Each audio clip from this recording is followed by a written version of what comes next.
Hello and welcome to today's lesson. I'm so sorry I'm late. I have had some technical problems. Unfortunately, my camera wasn't working. I don't know why. Eventually, I managed to get it to work, but it's really annoying, and I do apologize for being 10 minutes late. So yeah, um, it's one of those things with technology. Everything's ready to go. You think it's going to be fine, and then something ridiculous happens. Like in this case, my camera not working on my computer. Anyway, I am here. We've got a few people already, which is excellent. So I'll begin. But thank you very much for being patient, and I do apologize for being so late. So we've got Irina says hello. Hello, Irina. Elena says hi. Good afternoon. And Leondina as well. Good afternoon to you all, and thank you for being here. Now, to today's lesson, we are going to look at a TV series. I think it's a TV series that most of us will know, and that TV series is, of course, Friends. Sandra says, hi, Sandra, nice to see you. Now, I can't put up an actual thumbnail of the TV show, but we are going to look at the TV show, and we're going to look at the TV show because there's some very good language that we can use from the TV series to help us develop our English, really. Irina says, hello, everyone. Hello, Irina. Welcome to today's lesson. If you have watched the American TV series Friends, let me know. Let me know if you like it, and let me know which characters you like. Maybe you think you are similar to one of the characters. Maybe you think you are a bit of a Monica, a bit of a Rachel, a bit of a Ross or Chandler. So let me know in the live comments what you, if you think you are in any way a little bit like one of the TV characters. It was a very popular TV show. I remember watching it when I was younger. And I think it is the type of TV show that no matter how many times you have seen certain episodes, it's always relaxing to watch. I think modern day sort of American shows that might be a bit similar, maybe How I Met Your Mother, for example, maybe The Big Bang Theory. I suppose those are the closest things I can think of. So yeah, let me know if you do actually like Friends, the TV series. So we are going to have a little look at some things here. And in the process, we're also going to see why there might be some humor. Why might the line be funny? And we will look at some of the language as well. Let's see here. How can I do it? Because it's a little bit long. Here we go. Right. I think I'll break this up into two. I'm going to break this up into two, and we're just going to have a look at some language. We'll look at some new words, and then we will also some new words, maybe, and potentially see why might this be funny. So we have a conversation between three people. We have Monica, Ross, and Chandler. Actually, I think I might be able to do this slightly differently so it's clearer who is saying what. I think I'll do it that way. So let's start off. I see what I did there. Okay, so I'll start this again. So first, I'm just going to put up Monica. I'll also give you the background story as to what is happening. We've got Ross. And we also have Chandler as well. And then we have Monica again. So we've got a series of conversations.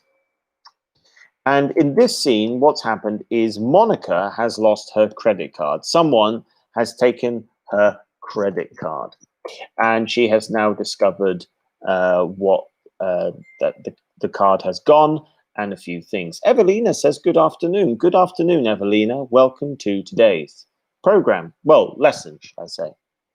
So we have here, Monica says, still, it's just such reckless spending. So the potential new word here is going to be reckless, and we've got spending. So let me know first what you think reckless spending is.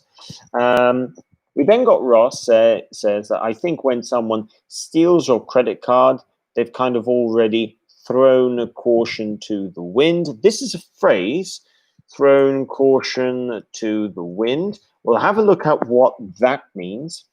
Chandler says, wow, what a geek. We'll have a look at that. They spent $69.95 on a Wonder mop. Wonder, we'll just clarify what a mop is, really. I think that's what we might need to do there. And then Monica says that was me. And that plays in a part of the joke.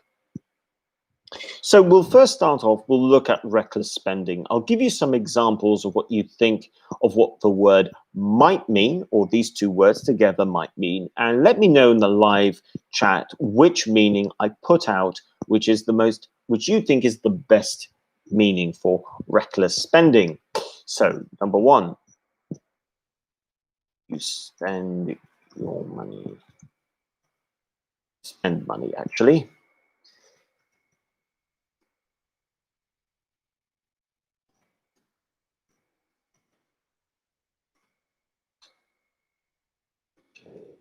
You don't spend money. You are not careful spending money.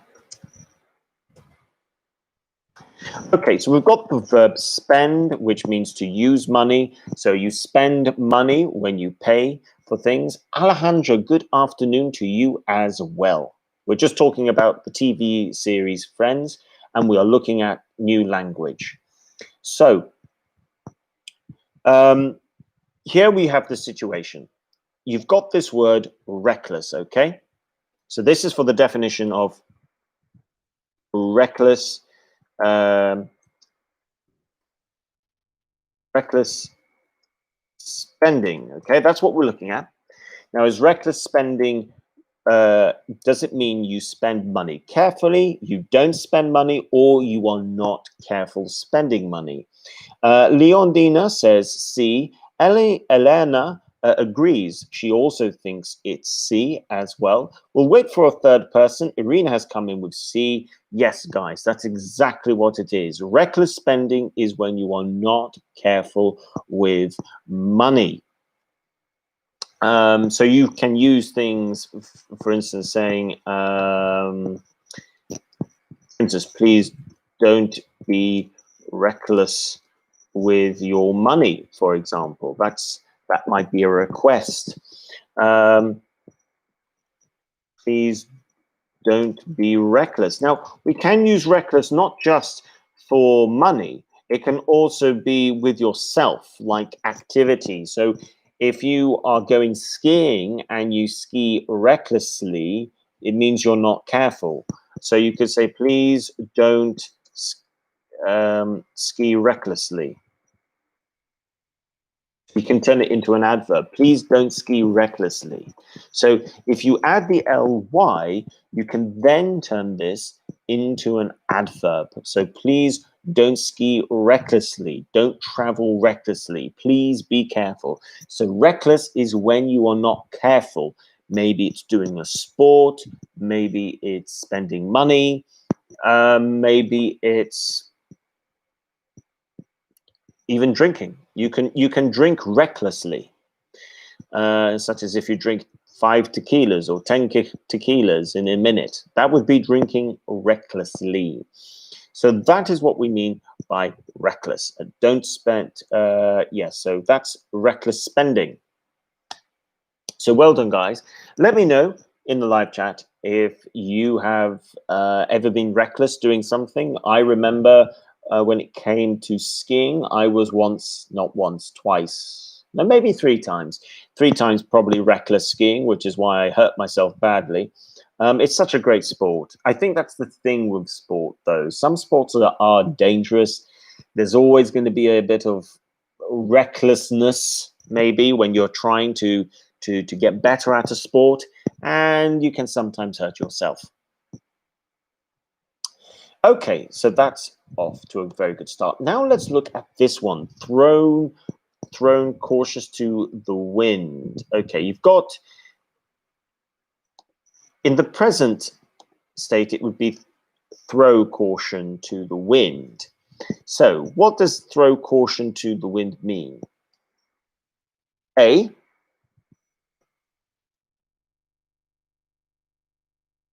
to be reckless. B, not to be reckless. C,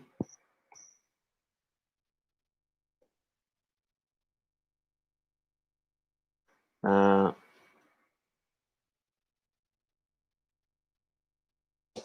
be safe. So throw caution to the wind. Does it mean to be reckless, not to be reckless, or to be safe? You might think B and C are very similar, and that's because they are very similar. Sandra says A. Okay, let's see if others agree.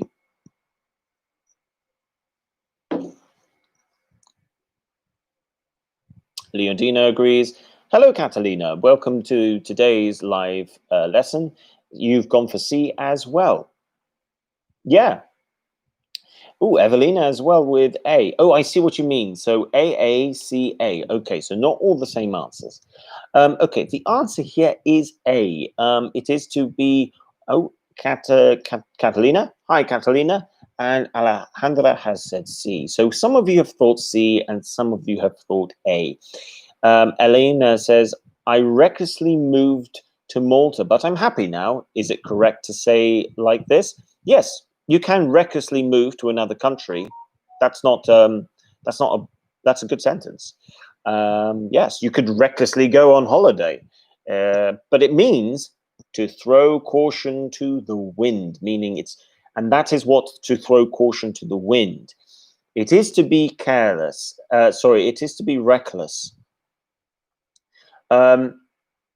Now, we've got two interpretations of to throw caution to the wind, and it depends on the context. It can mean to be reckless, and it can also mean to take a risk as well.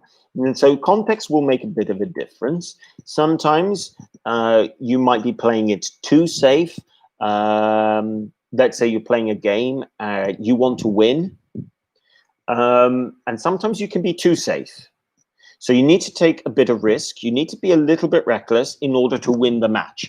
So there are times when you can say you need to throw caution to the wind and, take a risk, be a little bit reckless to try and win. So in a game, you can probably say that. However, if you're doing something that's really dangerous, let's say you're trying to do an outdoor activity like climbing, to throw caution to the wind might not be a very good idea. You might die if you throw caution to the wind when climbing. For example, a good one is maybe you're climbing a mountain. Well, climbing a mountain, there's always going to be a little bit of risk, but you want the weather to be good. But if you throw caution to the wind and you climb the mountain when the weather is bad, then that's dangerous because you could end up dead. So there are contexts when it makes sense and when it might not make sense. There might be a time when you might say, you know what, it's good if you just throw caution to the wind and just do it. Maybe a bit like moving to another country, Elena. Sometimes you want to change your life. So you decide to throw caution to the wind. You're going to take the risk. It's a bit reckless, yes. You're going to move to another country. There's a lot of risk, and it might turn out to be a really good decision in the end. Sometimes, though, to throw caution to the wind, to quit your job, to go to another country, might be so reckless that you end up in a really bad situation. So there's two sides to it, but it's really good, and we can use it when giving advice. So we can say, for instance, to your friend, you might say, look, sometimes, let's say, for example, it's a date, for example. Maybe you have a friend who likes someone, they are a bit too shy, and they're not making their move. And you know they like the other person. So you might say, sometimes, let's say his name is, or, okay, let's give this person a name. Let's say, okay, the first name that comes to mind is Dave. Okay, so sometimes, Dave, you have to throw caution to the wind and take a risk. Just ask her out. So that would be a good time to throw caution to the wind. It might be reckless for them, but it's for you, it doesn't seem reckless. It's perfectly normal to be confident. Now, another time when you might say, don't throw caution to the wind, for example. So let's say they want to quit their job. They're in a bad situation already. You might say, ooh, don't throw caution to the wind. This is a dangerous time, and it's not a good idea to be reckless. Okay, so this would be an example of when you can give advice, and instead of using it as a positive, you need to use it as a negative. The person maybe wants to quit their job, but this is a difficult situation. Don't just throw caution to the wind. Evelina says in kite surfing is dangerous, the stronger wind. Well, with kite surfing, you've got I suppose an element of an actual wind. I would say this: if you're going to go kite surfing, definitely don't throw caution to the wind. It's not a good idea to be too risky when you're doing kite surfing. It is a dangerous sport, but a great sport. Alejandra asks, is it like being risky? Yes, it is to be risky, and it depends. Sometimes it can be too risky. So to throw caution to the wind is to be risky, but then is it too much risk? And that's the question you have to ask. Is it too risky? That's the real question. Elena says, can we say that the person who throws caution to the wind could have a problem with instinct or self-preservation? Wow, what a question, Elena. Yes, definitely. I would say with that one, remind me, Elena, do you study psychology? I know a few of our students study psychology.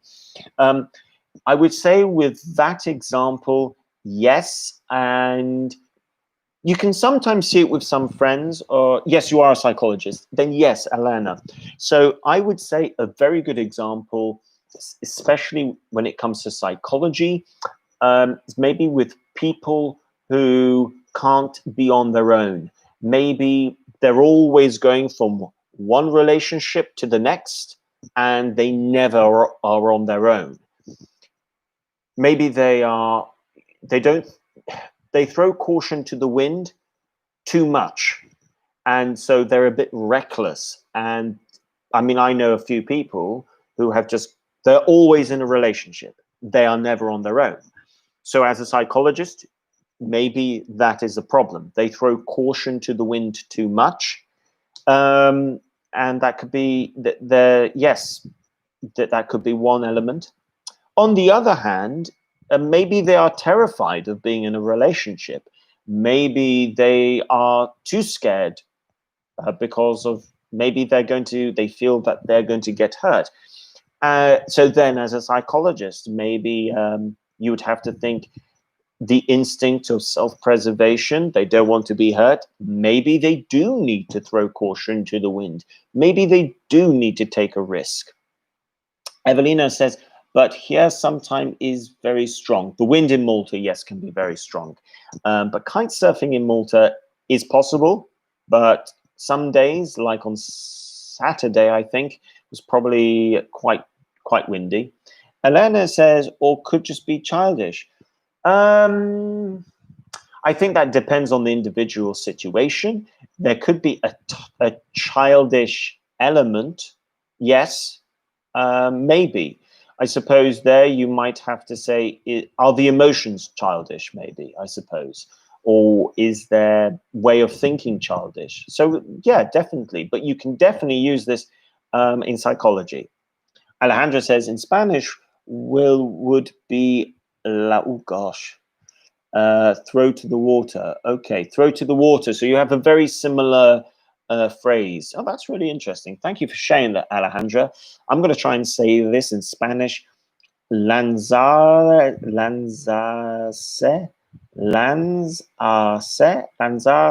al agua. Maybe. I don't know. That's probably terrible Spanish. Okay. We're doing really good job here at the moment, guys. Well done. So I'm just going to finish off with two things, okay? First of all, what do we mean by geek, for example? Now, geek it can be used positively and negatively. For instance, negatively is this.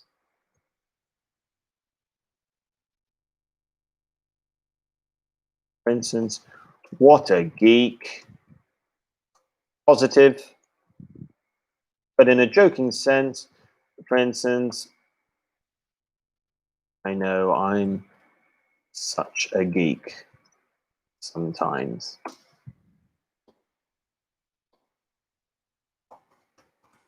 Positive. Oh, I know I'm such a geek.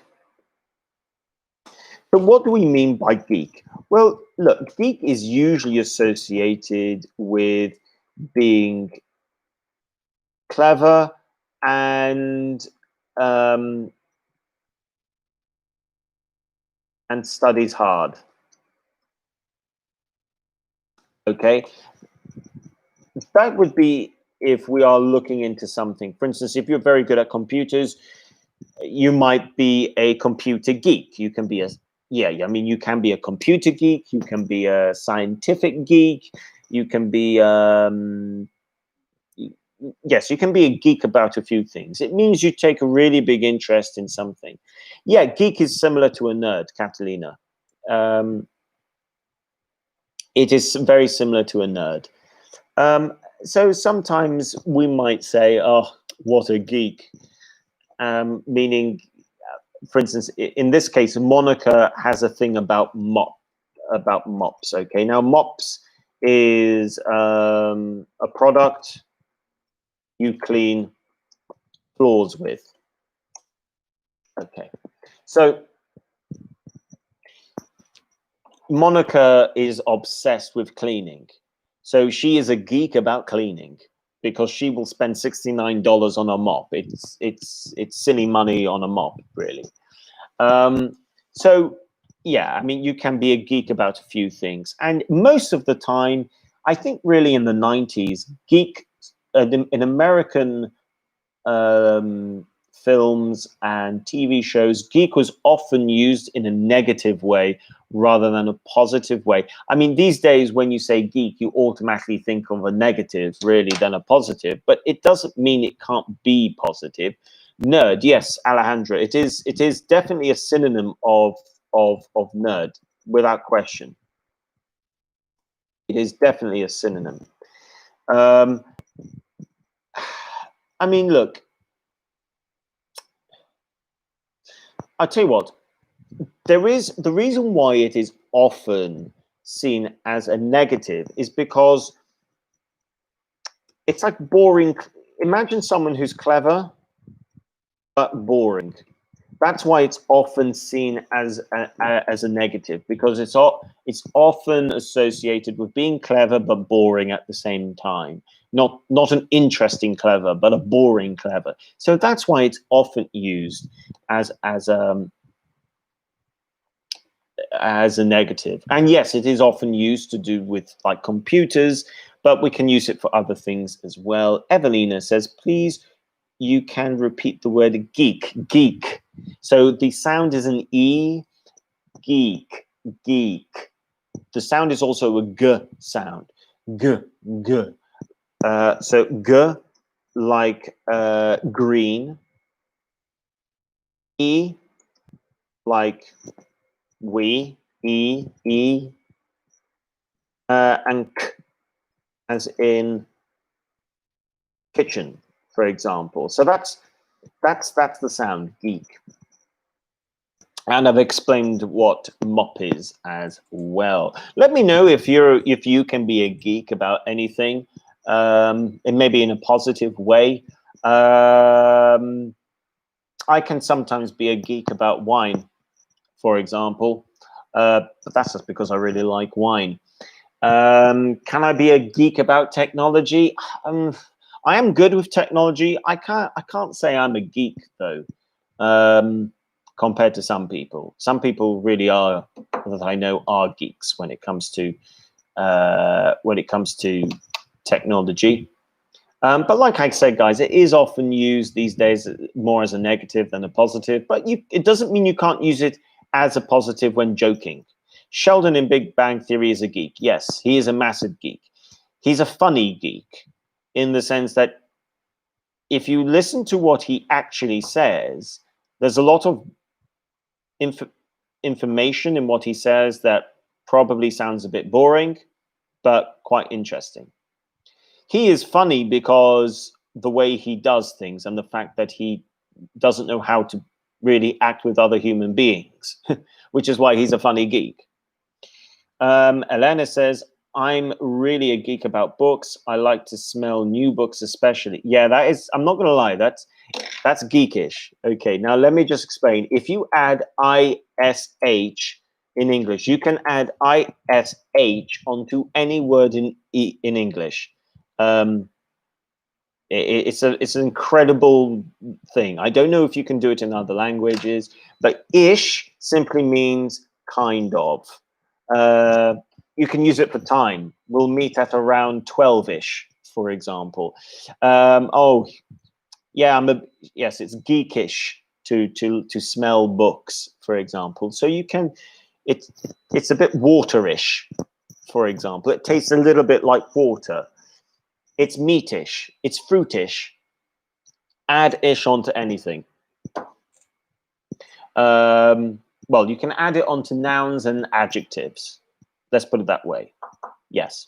If you want to add ISH, add it onto a noun or an adjective and it will work most of the time. Reddish. Yeah, I like reddish. I mean, it's fantastic. I don't know what exact color of red it is, but it's reddish or it's pinkish. Or when it comes to like drinks, it's waterish. It looks like water. It tastes a bit like water, but I know it's not completely water.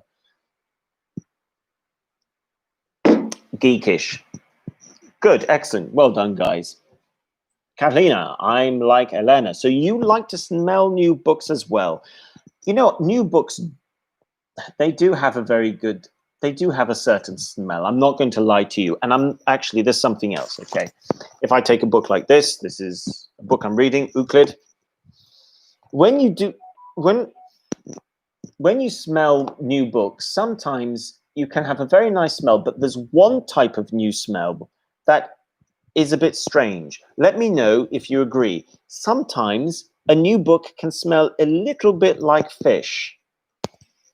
Not this, but it's just something I've sometimes thought. I've thought for a long time. Some new books smell a little bit like fish. Maybe I'm wrong. How did we get on to talking about books smelling like fish? Anyway, so let's move on to the next bit of conversation. And this is, how much time do we have, actually? Okay, good. We've got 15 minutes. Yes, sometimes. Irina, thank you. I'm glad that you agree with me. And Catalina, smell new old books and read a lot. Excellent. We know what that's a fantastic thing to do. It's a great hobby, Catalina. And Elena, yes, you are right. Okay, so we have agreed that some new books smell a bit like fish. Okay. Well, there we go. We have agreed on something here. It's amazing how the conversation can go sometimes. So let's have a little look at this next one, and there's a lot to look at here. Some very good language. This conversation is now between Joey and Monica. It's to do with relationships, and I think for those of you who have watched Friends will know Joey has a lot of girlfriends. Let's put it that way. So this is the conversation. Joey says, "It's never taken me a week to get over a relationship. Monica says, "It's never taken you more than a shower to get over a relationship." And Joey replies saying, "It's a moo point. It's like a cow's opinion. It doesn't matter. It's moo." Okay, that's quite funny because he's got the word wrong. That's why it's funny. So let's look at something. First of all, get over something. To get over something. Now, to get over. Now, you can get over a relationship, a job, maybe a person's death, a loss of something, okay? A loss of something. So you lose something, and it's usually, we use this language when we lose something that might be important to us, or we lose someone who's important to us. So this is why this is really good. For those of you who like psychology, this is a phrase you definitely need to know. So what do we mean to get over? Well, I'm going to write the options, and then you guys can tell me what you think the meaning is. A, continue to think about someone or something. B,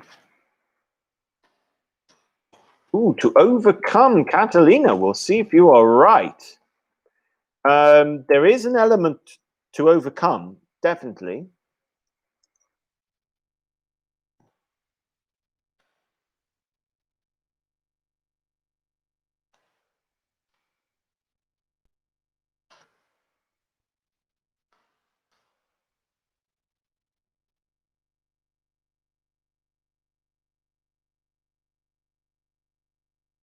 Elena says to recover. Evelina says to get over is similar to game over. Ooh. No, not quite. Not quite.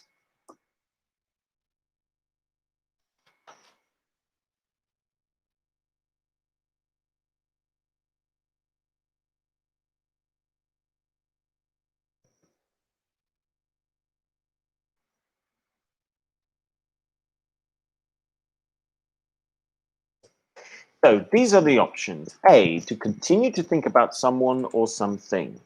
B, to move on from a loss and to stop thinking about it and using it as an excuse.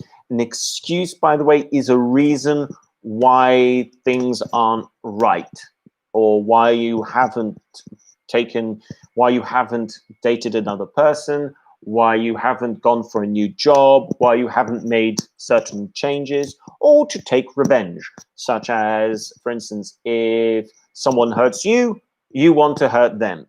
So those are the three possible meanings. Let's see. Actually.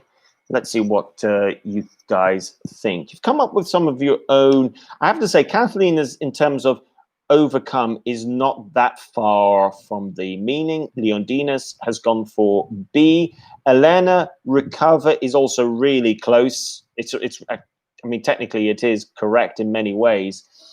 Okay, yes, guys, you're going for B, and that is the correct thing. So, yes, it means you overcome, you recover, you move on. Now, move on is a good phrase. Move on is to actually recover and move forward.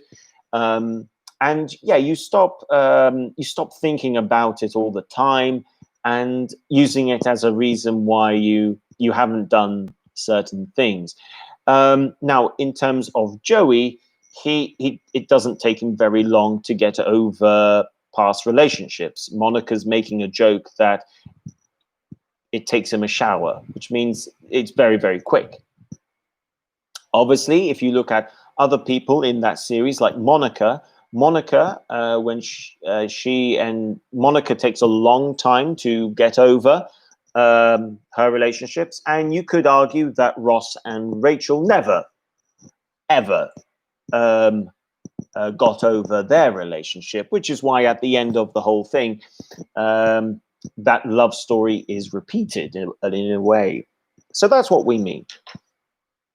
Now, moo point, because this is a this is funny. So first of all, moo point. Okay, this is what we call a play on words. Okay, a play on words. You take a word that sounds similar to another word, and sometimes you use it because it is funny. Now, moo and a cow. Well, a cow, in English, we say a cow makes a moo noise because they go moo. So we say moo. Now, what is he trying to say? Because the meaning is important. He's actually trying to say something called a moot point. A moot point. Elena says, thanks a lot for today's lesson. Unfortunately, I must go. That's fine, Elena. I started late. Feel free to catch the end of this lesson later on. So you can find out what moot point means. But thank you very much for joining, and thank you for participating as well, Elena. So what does a moot point mean? It simply means something that is unimportant and not worth talking about. And when we look at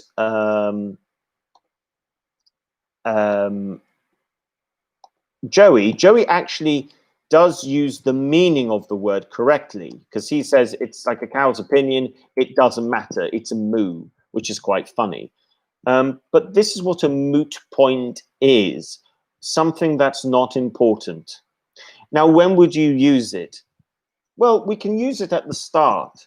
For instance, to start on a moot point, meaning to start on a point that's not important, please, blah, blah, blah. Meaning, I'm going to start off by talking to you about something that's not important, but I have been told to say it anyway. So that's one example. You can also say, well, in a discussion, well, let's say the person says something that's not important. You can say, well, it's a moot point. It's a moot point and it's not relevant, for example. And this is what it means. If something is a moot point, it means it's unimportant. It's not relevant. It's not part of the conversation. So it would be like someone wanting to talk, let's say you are having a conversation about the coronavirus, and then someone starts to talk about Zika virus.